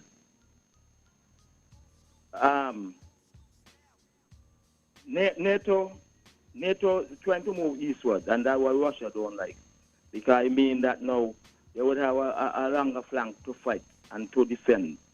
But the Europeans had to look for themselves. Europeans really are big. And also, maybe China helping to pay Russia to maintain them troops because China wants food all around the world. And the Ukraine, a lot of British people were doing agricultural production there. So maybe they want to take it over for them because Ukraine was once the food basket of the Soviet Union. Mm-hmm. Okay? Something else I wanted to say, but it slipped me. But anyway, if I remember my call back, have a good day. All right. Thank you for that information. Yeah. I mean, the truth, like, and Jason is here saying, people don't understand the man don't want no NATO country on his border. And the truth is, these countries along the border of Russia, really are the old Soviet Union countries, so those are like the little buffer. Mm-hmm. That's what you're saying. NATO in itself is antiquated. It's antiquated. They needed to revamp these treaties. The North Atlantic Treaty Organization. Yeah, Jason. Yeah, I wasn't gonna say anything, but yeah. Wait, you have to correct the man. You can't just put. Yeah. So the caller was incorrect a little bit. NATO actually stands for North Atlantic Treaty Organization. But good point still. So yeah, but I mean, the truth is that Russia still sees these, and he says it all the time. He sees these countries, these former Soviet Union countries, as part of Mother Russia. These are the little sucklings. And so you don't want the sucklings to go be part of the. The man feel like that's a disrespect. Yeah, but I do believe that there's always several subplots when we're talking about geopolitics. When we're talking about the war in Yemen and thing, and if you start to wonder, well, why they went to this war in the first place? We had Obama who literally said they did it to placate Saudi Arabia, and you start to wonder, like, well, what's going on there? But then, people start talking about the fact that Saudi Arabia has this rule that you could only buy their oil with the US dollar. So that actually keeps the US dollar afloat, basically. It's even though they took it off the gold standard. Even though they took it off the gold standard, it's still backed by some sort of commodity, which really is oil. When you hear people start talking about, they're going for the oil, people think it's as simple as they're going for the oil. No, like that is a huge part of what keeps the American economy what it is. Imagine that, eh? Right, so what I'm saying is there's a lot of... Yeah, but so they couldn't achieve this without war. That's all I want now. Like, these things can't be achieved without war. How? You want me to tell you what it is with war and violence? Think about it like parenting, right? Mm-hmm. You might be able to get your message across some other way, but there's nothing quite like licks. And the thing with licks, right? The thing with licks is, if you get the point across some other way, there's always the threat of licks looming. So licks is like the ultimate. So imagine me and you having like steps, yeah. Yeah, so imagine me and you, right, having a discussion about something. And we are on different points of view. And you want your point of view to be the one that wins out. And I hear talking. In your face? And you decide to just pull out your lass. Yeah. All of a sudden, the conversation gonna get different. Yeah, the conversation different. The atmosphere. So there's the threat of violence is one thing. So if you understand what the threat of violence is, then what do you think actual violence does do? You know where I'm coming from? Fair In other point, words, so you might be like, there's no other way. And I go, yes, but guess what? I got my lass. Yeah. And all of a sudden now, this way is the fastest. Yeah, all of a sudden the power dynamic switches. Yeah, no, it does. Really quick. It definitely does. So violence happens because it's effective, and like we don't like to admit it, but that's the truth. That's the truth. It's effective. Unfortunately. Yeah. That is where we are. I believe it, because I tell you, he went straight to listen. We have weapons of mass destruction. We have nuclear weapons. We will done this. Everybody gonna die. Yeah. Okay? We know we gonna die, but y'all gonna die too. And that is enough for us. Listen, some of these world leaders need some mental health evaluations, because they cannot be correct. They cannot be right up there. Yeah. I mean, when people start talking about the aggressiveness, like the caller speaking of the aggressiveness of Russia and thing, I think that really just come out. That's in Russian people, Bye. But I think I think if you look back at like the history of the country, like so much of the country, especially the Soviet Union in particular, so much of that, that grouping being, snowed in. They had mass instability politically. They had food shortages. Like, it's just a rough and tumble people, they live hard life. Yeah. Russians live hard lives. So now. yeah, so that can switch, that can change you, that can shape you.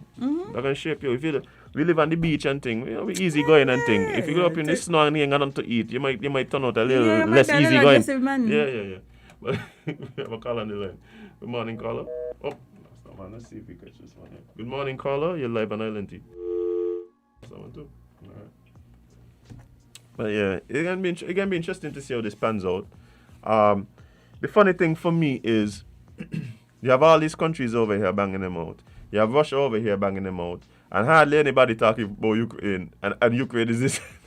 It's true, you know. Ukraine, like, bro, what about us? Y'all ain't helping. and I think it's because Ukraine in itself is divided on this.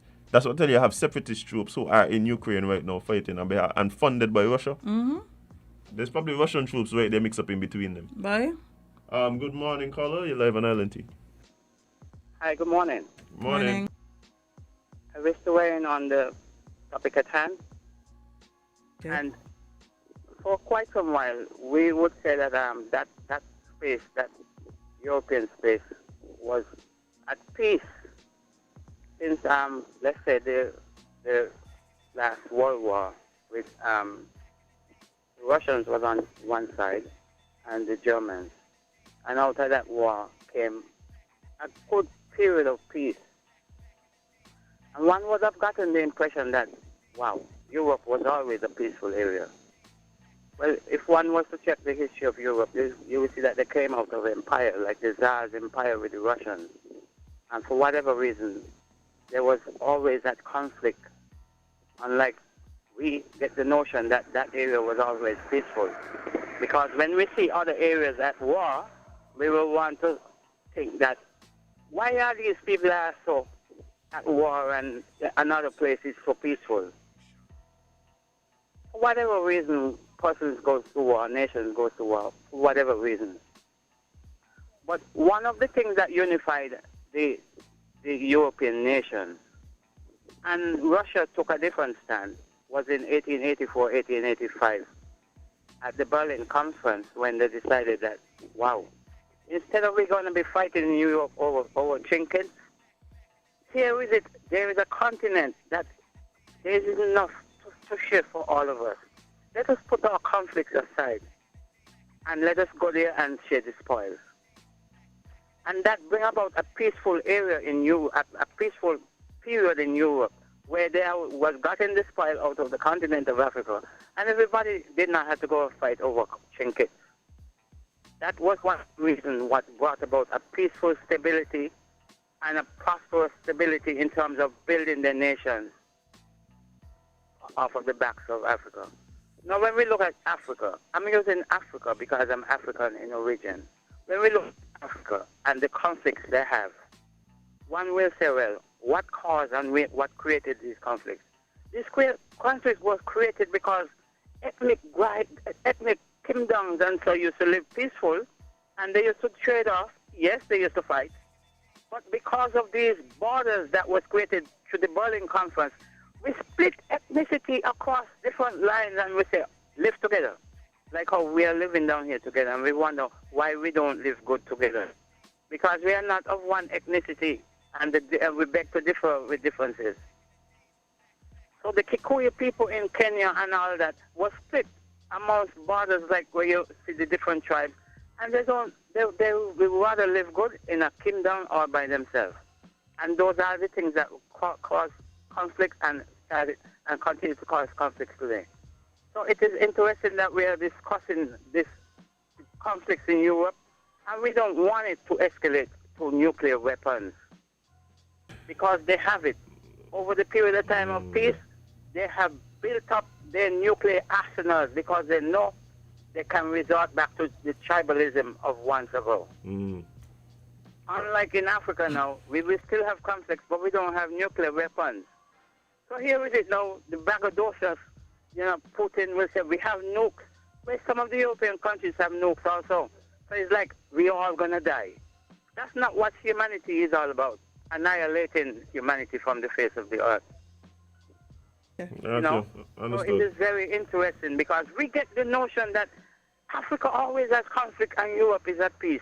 But you hear the potential tendency of they going to war and I mean, making Europe become a desert, a barren place where no life can thrive for years, because we know what nuclear weapons and nuclear waste can do to the land.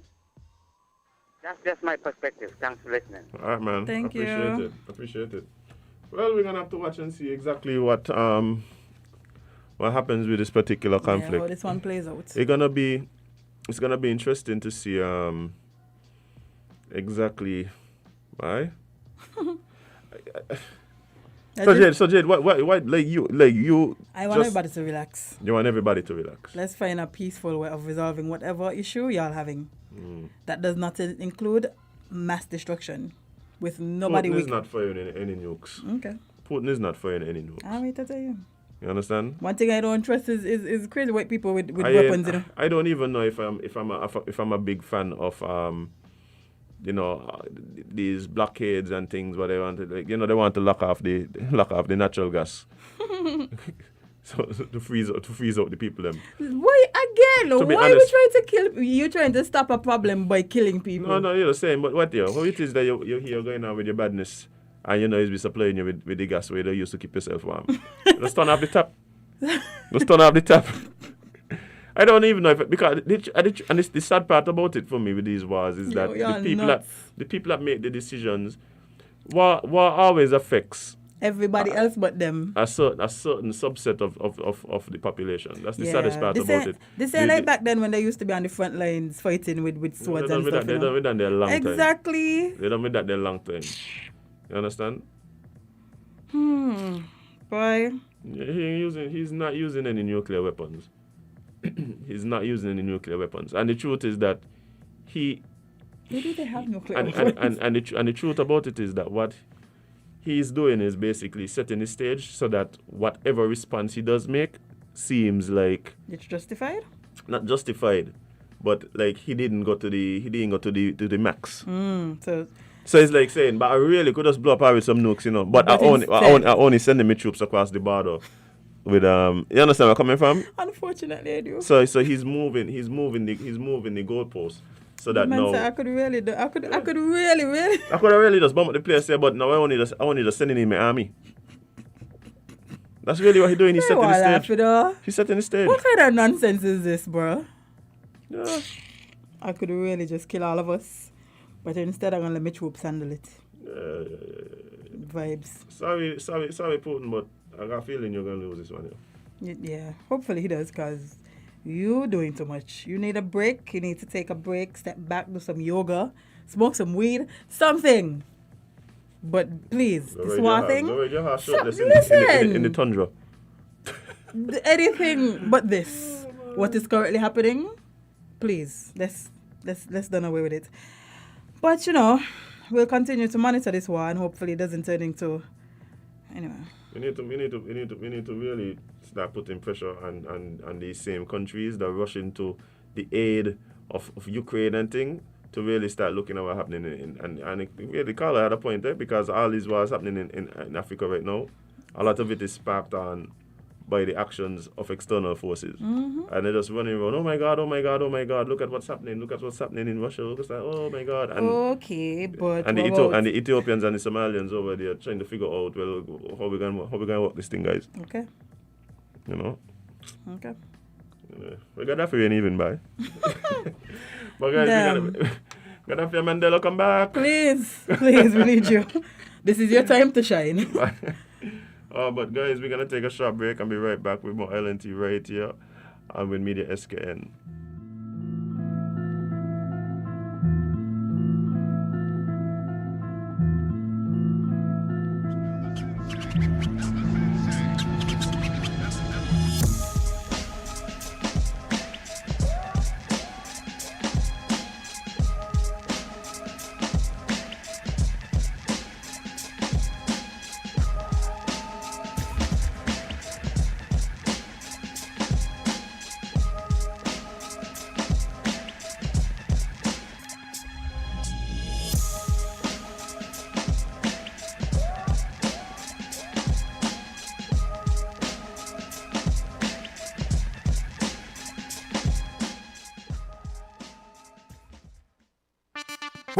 them there.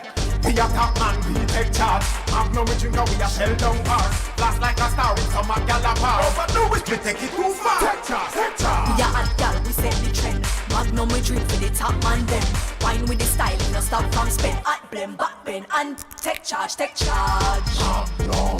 Magnum tonic wine for the real star them. Take charge, take charge. Must be 18 or older, drink responsibly.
Good morning, guys. Welcome back to Island Tea right here on Media SKN. It's a beautiful Friday in the Federation.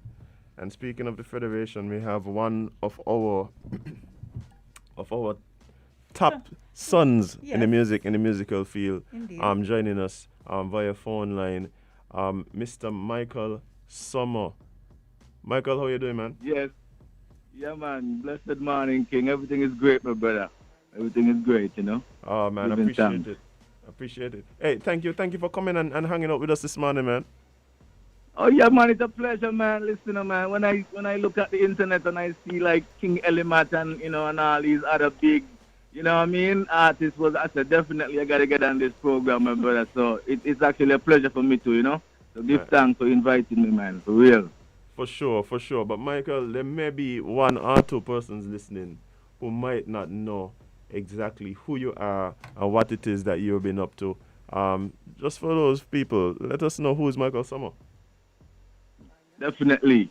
Yes, all those people who don't know Mykal Somer, I was born and raised in Halfway Tree. You know what I mean? So, and Brenda Rose is my mom, Sister Brenda Rose. If any of you guys know the lady, just yell up, So, yeah, man, and then I went to virtual school, and then I went junior high school, and then I went senior high, So spend half of my days in the country and half of my days in the town still. Mm-hmm. And then, from school, my father filed for us, and then I went to the Virgin Islands, then to Miami, then, just keep moving around in the U.S., you know what I mean? Right.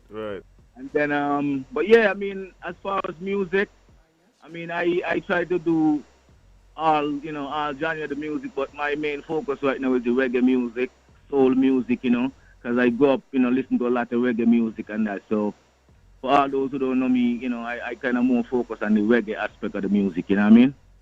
Yeah, man. Well, I'm quite familiar with your music, and I must say that one of the things that I am really just proud of when it comes to you and your career is the fact that you are homegrown right here in St. Kitts, and you produce reggae music. I don't think a lot of people recognize that we don't have a lot of reggae, especially roots reggae artists and music coming out of the Federation. We have a lot of dancehall, soca. Yep. When it comes to reggae, man, you might be in a class by your own right now. Well, actually, I just think it's the time frame too, you know, because our generation, you know, we grew up listening to a lot of cultural music. I mean, you know, my whole upbringing was around like, the whole Rastafarian, you know, energy. So I listened to a lot of Bob Marley, Dennis Brown, and you know, like nowadays, those kind of music don't really play on the radio like that. You know what I mean? So you find the youth them more gravitate to what's going on, you know, like the no music, you know, the generation, new generation, new music, that kind of energy. So yeah, we're a little different, you know what I mean? Yeah, I mean, you would have had a lot of reggae acts out to sing it at one point. Yeah, exactly. You know, at the time it was rude. Yeah, man. I mean, Crucial Banky. I mean, you could never forget. Exactly. You could never forget Masood Siddiqui, for sure. who was a definite stalwart in this music thing. So, yeah, man. There's definitely a tradition. There's definitely a tradition of good reggae music coming out of the Federation. Yeah, man. Give thanks. Yeah. It was a great movement, and like I said, at the time I get to express myself too. You know what I mean? And, you know, it was through the music, through the reggae, because I felt like, you know, when I listen to the music, it connect more, you know. Not like, say, soca music or our calypso music, don't get me walking up on them thing, but, you know what I mean? Right. Like, to get to express my thoughts and my meditation, the deep energy, you know, I felt like, you know, reggae was the way to go, you know. But trust me, I'm down to do any music, man. Right, for sure. You soon hear some soca from me. We're looking forward to that, but to be honest, I want to talk a bit. I want to talk a bit about your journey in the music industry, because we would have seen over the years. I mean, I've seen you continue working, continue putting out music, and you've done some stuff here, including your involvement in local concerts and stuff like that. But tell us a bit about, you know, how you actually got started as in a career, not necessarily just you know, writing songs or whatever, but what was your first real break where you said, "Boy, I'm actually becoming an artist"? I think it's when I mean, how I started off basically, you know, it's just me loving the music, and you know, when we go to school, you know, me and my brethren Benzel, you know, David Wigley, you know, when we connect together, we always like musical, you know what I mean? Like we always singing people music. We always, you know, 'cause like I said, we grew up listening to a lot of music, you know, so that was our advantage to a lot of people. Like we could have sing a lot of songs that, you know what I mean, other people wouldn't know, because and you know, the latest music, the Fist of It, the Beanie Man, everything come out, we know about it. So when it comes to like, you know, Friday afternoon and we just skip a couple class in the end and thing, and we down in the back of the auditorium, you know, in the high school, and just go and listen to music and a punk jam and make people laugh, you know what I mean? So it starts off from them time there, you know, even a brethren Sholan, you know, but I mean, you're supposed to know Sholan, Roland. So Sholan used to always tell me, brethren, like, yo, the man are you wicked, you know, I need to do something, you know. So they actually set up a show in high school and thing, and you know, invite me to perform and thing, and but then the response from the crowd at the time, you know what I mean, was so loud. So this is in school? Yeah, man, high school. Wow. Yeah. So it started off like the feeling of like, Virgin, like I got something, and from then on, like I said, I moved to the Virgin Islands and just keep pursuing the music. But I think it's when I moved to Atlanta and started to really put out the music and opening for acts like Third Wall, and you know what I mean? That really start thinking like, Brethren, you know, Bonnie Rocks come and say, Brethren, love the performance. And that really, like, you know? Yeah, man. So yeah, it really hit me into my stomach and say, yeah, man, Brethren, you got something in it to really keep pushing this thing. And it's from them time there, you know? For sure. I mean, and since then, you've continued on your journey, continuing to put out music.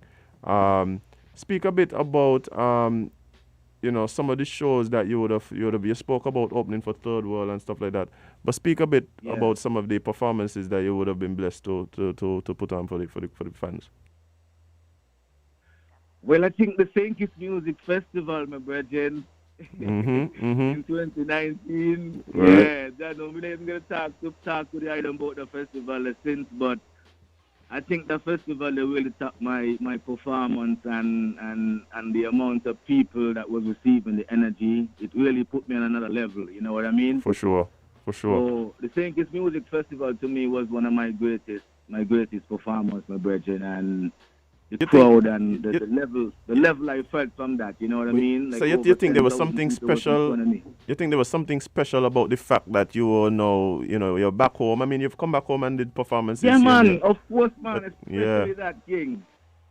And I didn't even expect to see so many people in front of me in St. Kitts. It seems like nations come together, my brethren, you know? And yeah, and when I step out there, I was a little timid, you know what I mean? I was like, what? Like, I really get to perform in front of this amount of people in my hometown? Like, really? You know? So that was a great feeling, my brethren. It was really one of my, my top performers. Definitely. Yeah, man, I could imagine. I saw that performance, great performance. I think that was a reintroduction to a lot of persons about to Mykal Somer and to your music and to what it is that you represent. I think you really won some fans over that evening, if I'm being quite honest. Yeah, man, give thanks. I mean, again, to King, because a lot of people really don't know Mykal Somer, and this is the reason why, we're doing this interview, because I really want to connect with the people again, you know what I mean? Because I was doing the music, but I felt like I wasn't doing the music, like, fully, you know what I mean? Like, partially we do the music and I deal with life, so now I want to put, like, you know what I mean, a full 100, you know what I mean, effort into the music, so I want the people out there to, like, you know what I mean, get to know Mykal Somer, you know what I mean, get to introduce some of the music that I have out there, the videos and things, you know what I mean? So, and trust me, brethren, that's all, you know what I mean? That's all I really want to do right now. We just deal with the music on some level that people could really, like say, yo, we have an artist from St. Kitts. Not saying we don't have an artist in St. Kitts that is definitely talented, but say, yo, we have one artist that is really good, you know what I mean? Right. I mean, to be honest, I've been hearing your music. I've been receiving the email blasts and things. So I know you're working. Thanks. But speak to the people a bit about the music that you have out now, the music that you're pushing, and you have some collaborations as well. You have fresh music videos over the last few months. So speak a bit about the music that you currently pushing right now.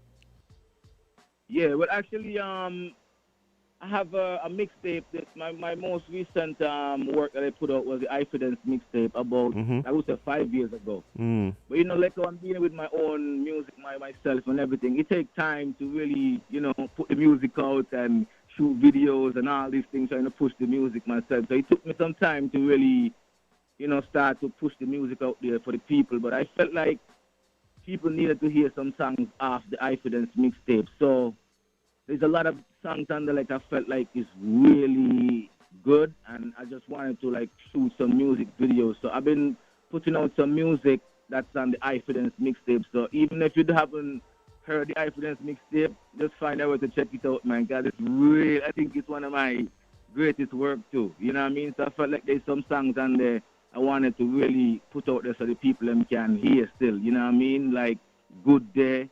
I even got a song called Mama Rose is on the need to, the people need to hear these songs. So I've been just working off the Ifidence mixtape, and in between I link with one or two producer, a producer from Hawaii, and did a tune called It Wasn't Love, which is doing really, really good.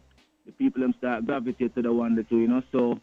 And then a brethren of mine, MC Baker, he's from Florida. We've been going back and forth with the music and thing, and he's a brethren, like, I got an idea for you, man. He have a song and he want me to sing this hook, So I definitely, take the opportunity and link up with him and did that song. And brethren, like, that again is giving some great response, you know what I mean? Because it's called Undefeated. Yeah. I mean, it go like, we will not be defeated. We will not be defeated. We will not be defeated. We are undefeated, something like that, you know what I mean? Yeah, man, appreciate it. I mean, I'm a big fan of Good Day. I checked out the video for that song, and I really want to. As a matter of fact, when we wrapping up, we'll play a bit of that for the people so they could hear what's going on. And you're talking about, the fact that you've been linking up with different producers. I know you've been linking up also with different artists. I know you have a song with C. Baker. Yes, C. Baker. Yeah, so there's definitely music happening. But if people want to go and find your music or even just keep up with what you have going on, what's the best way for them to do that? I was just through social media. I got my Instagram, my IG, which is MYKALSOMER. And, Facebook is the same thing. I mean, all social media is the same thing. It's Mykal Somer.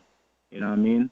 And once this is Slaughter, if you need to, link me for any show or any, interviews or anything, anybody can just link Slaughter, So Slaughter is the local contact. Local is yeah, but you can reach out to Slaughter, nice. You know what I mean? And you'll definitely get in touch with me still, I know Slaughter here listening, man. Big up yourself, Slaughter. But but I but guess a long time we have tried, man. For real, my brother. A long time we have tried to do the thing, for sure. I know he been on the ground championing anything Mykal Somer. So, we're looking forward to seeing even more of you. But speaking about local shows and things like that, like I said, I know you guys really had a vision with the homegrown show that you guys Sugar City Fest. Right. What was the concept behind that, and is there any way we're gonna see that being coming back on stream? Oh yeah, man, definitely, man. Sugar City Fest is our fest, I think it's festival at the be, I mean, it's like I felt like like over the years, like we've been dealing with the music and we've been watching how other people do their thing, and I felt like the local or the Sankis artists them never really get like a platform, like a professional platform, so we could enjoy just like how people would come in here and enjoy the big stage at the Sankis Music Festival. So that's the kind of concept we wanted to give like our own artists from Sankis, like, yo, this is a local event, but we're gonna do it big. Right. You know what I mean? We want the same feeling. We want to encourage the youth, them like Virgin, like this is how that, we should treat each other, as far as like when it comes to homegrown, we're supposed to have our own energy. Like when it's a homegrown show, everybody come out and, you know what I mean? Like it's a big event. Support us. Just like how the event would be like for the Sankis Music Festival, we had one the same approach for the Sugar City Fest. And my brethren think it's turned out. Mm-hmm. almost shed a tear, my brethren. To actually pull off an event like that down in the countryside that never been on the football field, never been like brethren, like big up the whole of St. Kitts, me not lie. Even people start coming from tongue and them thing. Let me say, yo, Slaughter, look there. Yeah, so that's the idea, King. Like, we wanted to really put our artists them on a big platform, my brethren, and we still are going to keep do that there. We're going to do it, and, we get some good help from, matter of fact, the festival itself, Right. We got the festival to even come to and help us in certain things to get that done, you know what I mean? And sure. the government and everybody who make it possible, you know what I mean? So big up everybody, man. Yeah, for sure, man. I'm looking forward to bringing that back. I mean, I thought it was such an amazing idea. Yeah, man. A festival featuring homegrown talent, showcasing it on a stage, and one of the biggest stages possible. And not only that, it being out of the city as well. I thought that was just an amazing, man. That's amazing part of it. The biggest thing, I tell you, King, man. That's the biggest thing is like, it's kind of a thing or something that we didn't even know that it would have really worked, to be honest. But we decided to go with our energy and our, so it can definitely work, man. The people would come out and we got to break all these, stereotypes, like nobody can come country for a show, and you know what I mean? Right. Yeah, man, the people from town want to come country too, and me I tell you, like, the response from the people, I'm like, yo, me, they want to down here and look so nice. We want to come down here more, and you know what I mean? So that is what we want to bring to, we want to, like, get that kind of vibe that, like, people, yo, from town, man, come country, come have fun with us, man, because years we come down, For sure. Yeah. But Mykal, I mean, it's amazing talking to you. Like I said, I want to encourage people to go out and really check out Mykal's music, man. Real positive, real high quality, and of course he's one of us. Like he's one of us, as he said, he's right here from Virtuals. Yeah, man. And he's definitely putting a mark in reggae music, as well as, you know, doing things to really even help uplift some of the other artists right here on the island. So, Michael, before we go, any last words, anything you want to say? Anybody want to big up? Yeah, man, listen, man, I'm coming here, Jade. Jade, not on the program this morning. Jade here, man. Jade actually isn't feeling well. Jade didn't feel, she ran away and came back. That's a go on. Yeah, man, but listen, I just want to encourage all the youth them out there for real, man, to keep it positive. To keep it positive and, you know what I mean, uplift the eye themselves and encourage each other. You know what I mean? Because that is what I feel like, you know, we, you know, as island people from St. Kitts, we need to build that encouragement level to, like, we just, you know, when we come out, we just love to see each other and want to hear each other and support each other to, you know, to a level. So just keep encouraging each other, love each other, man, and just done the violence, man, for real. Yeah, man, yeah, that's basically it, my brother. Everybody on the give thanks for all the love and the support. You know, give thanks to Win FM showing me love. I really appreciate that. You know what I mean? Yeah, man, for sure. But Michael is and you, my brother, as well, man. Big up yourself, you know, as him, for real. Yeah, man. Appreciate it, man. Appreciate it. But thanks so much for coming and joining us, man. We're really looking forward to what you have happening next. You know, we want to see you on the island soon, man. Now the place open back up.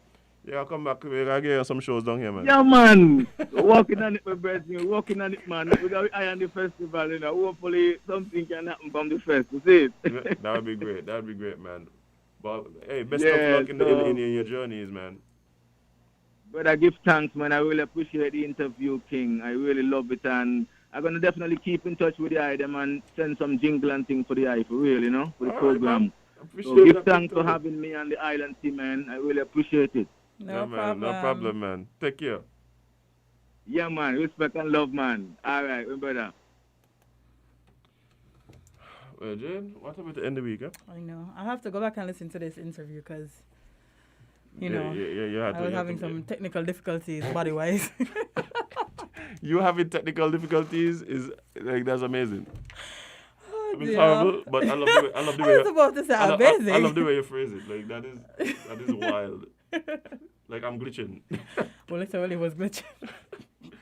But yeah, man, hey, big up Michael one time. I think a lot of people really, you know, don't really recognize. And they may know a couple of his songs, you know, they just don't know. They don't know who sing it. And they don't know he's from here. Like, that's the other thing. That's true. But we're going to have some more reggae artists on because we have some in the Federation that do good things, sing positive music, and we need some positivity in our life. Ain't every day we need to listen to a good man song. That's advice to me. Alone. Oh yeah. You definitely could diversify your listening. I should. I probably should. You see what I tell you what violences do? You see that feeling? You know, Putin feel right now he talking about nuclear weapons. If you don't get a feeling after just listening to a gunman song, what do you think Putin will feel after you do the interview? You think Putin does listen to IMAC? I think Putin will listen probably Alkaline. You think so? Skilly bang. He might be listening to some Skilly right now for sure. Yeah, he got a skilly energy. Yeah. That's why he giving right now for sure. Yeah. He needs to diversify. He needs to diversify. Oh man, but guys, it's been an amazing week. I really had fun hanging out with you guys. From Tuesday to Friday. From Tuesday to Friday. It's been interesting. We talked about a lot of amazing topics. And had some really fruitful discussions, and of course, the people, the callers, love y'all, and the people who log on and chat with us every day on Facebook and YouTube. Love y'all too. Love you. But yeah, Jade, it's the weekend, and I really just want to wish people a safe weekend. Yes. Yes, you know, y'all getting, as they say, bust the chains a bit. But let's responsibly. Responsibly. Okay, don't go wilding out. Remember, you still have to wear your mask and sanitize, and you know. Hey, just make wise decisions. That's all. You know what it is, Jade? And it's Valentine's weekend too. Oh God. Y'all should be inside. Yes, but safely. Yeah, and I think what it is, Jade, I just think we have to have a healthy respect. Not only for each other, but for the virus. Y'all better. A healthy respect. That's what's needed. Because we don't want to get to a point where we have so many people, out of work and at home and yeah, things. it's not fun. We've been through that, been there, done that. Don't Yeah. want to do it again. We So keep, we keep talking about the waves and the wave, but yeah, let's try and avoid the next wave. please. Yeah, and the thanks. calm seas ahead. Yes, Calm seas ahead. How about that? Indeed. And speaking of ahead, we have Sandra coming up next with Your View. And then we have Voices at 11. Mm-hmm. And the afternoon is going to be filled with music. Indeed. So we have people like DJ Jed, we Mhm. have DJ Flames, and then we have... Flames. Why you got big up Flames here? Yeah, you just catch me off guard. And then we have Friday Night Lime. So guys, Oh, that's with the man Mabuka. No, it's not with Mabuka anymore. That's Daddy Friday. Daddy Friday. Daddy Yes, Friday. I think it's Really? Daddy Friday in him. Nice. Yeah. Awesome. Yeah, but guys, it's time for us to go. Time for us to leave. As in, what sir? We gotta disembark. Indeed. Bye, but guys, it's been amazing. Take care, stay safe, love one another, deal with each other with grace. Yes. We need a lot of that. But remember, spend more time living your content than posting it. And you can't be everybody's cup of tea because you is not a mug. See you guys on Monday. I'm having a good day. I feel like celebrating. I'm having a good day today, and I'm feeling great. I'm on a spliff this morning and put my troubles away. I know today it's much better than yesterday, and tomorrow the sun will come up and chase those clouds.